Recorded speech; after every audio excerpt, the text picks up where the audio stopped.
ছাত্র জীবন থেকে এই দল করে আসছে, তাদের শরীর দিয়ে কত রক্ত ঝরিয়েছে আওয়ামী লীগ, তারপরেও তারা এই দল থেকে সরে যায়নি। আমাদের দল করে না অসংখ্য হিন্দু ছেলেমেয়েরা, আজকে রমেশ দত্ত, আজকে অমলেন্দু দাস, অপু, আজকে সঞ্জয়, অসংখ্য নেতা যারা ছাত্র জীবন থেকে এই দল করে আসছে, তাদের শরীর দিয়ে কত রক্ত ঝরিয়েছে আওয়ামী লীগ, তারপরেও তারা এই দল থেকে সরে যায়নি। তরুণদের কত লোক তো এই দল করেছে, এখনো করছে। অনেকে চাকুরিতে চলে গিয়েছিল, কিন্তু চাকরি করা অবস্থাও তারা আমাদের খোঁজ খবর নিয়েছে, এখনো নিয়ে। কিন্তু এরা যদি আঘাতপ্রাপ্ত হয় আওয়ামী লীগের দ্বারা, তখন মানে ভারতীয় যারা শাসক গোষ্ঠী রয়েছে তাদের হৃদয়ে কোনো করুণা আসে না, কারণ তাদের অপরাধ, তারা হচ্ছে বাংলাদেশের জাতীয়তাবাদী শক্তিকে সমর্থন করে। বন্ধুরা আমার, এদেশের হিন্দুদের বৃহদাংশ ভারতের এই নীতি সমর্থন করে না। আজ এই বাস্তবতা ভারতকে বুঝতে হবে। অসুয়া শক্তির কোন জয় হতে পারে না, মানে বিদ্বেষমূলক যে শক্তি, বিদ্বেষের শক্তির কখনো জয় হতে পারে না।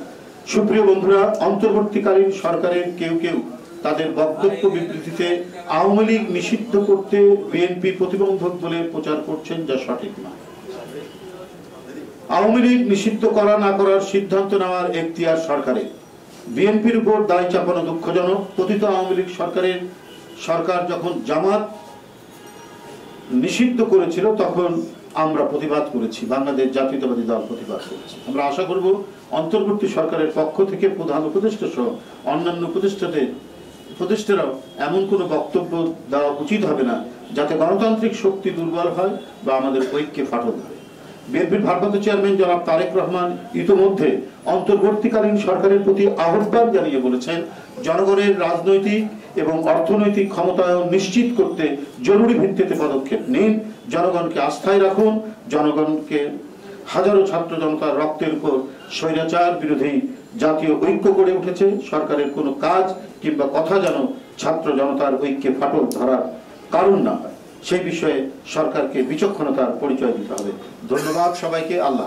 একটা প্রশ্ন আছে, সেটা হচ্ছে 15 বছর বিএনপিকে যে অভিযোগের সবচেয়ে বেশি সমালোচিত হতে হয়েছে 21 আগস্ট গ্রেনেড হামলা। একটু আগে সেটা রায় হয়েছে, আপিল বিভাগ থেকে তারেক রহমান, লুৎফুজ্জামান বাবর সহ সবাইকে খালাস দেওয়া হয়েছে। সকল অভিযোগপত্রকে অবৈধ ঘোষণা করেছে আপিল বিভাগ। কি বলবেন? একবারে ন্যায় বিচার হয়েছে।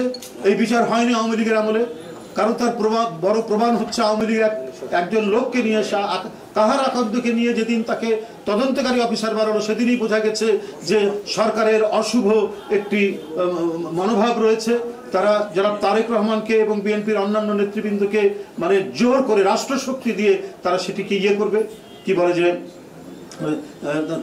তাদের উপর তারা সাজা দিবে, শাস্তি দিবে, এটাই ছিল তাদের উদ্দেশ্য।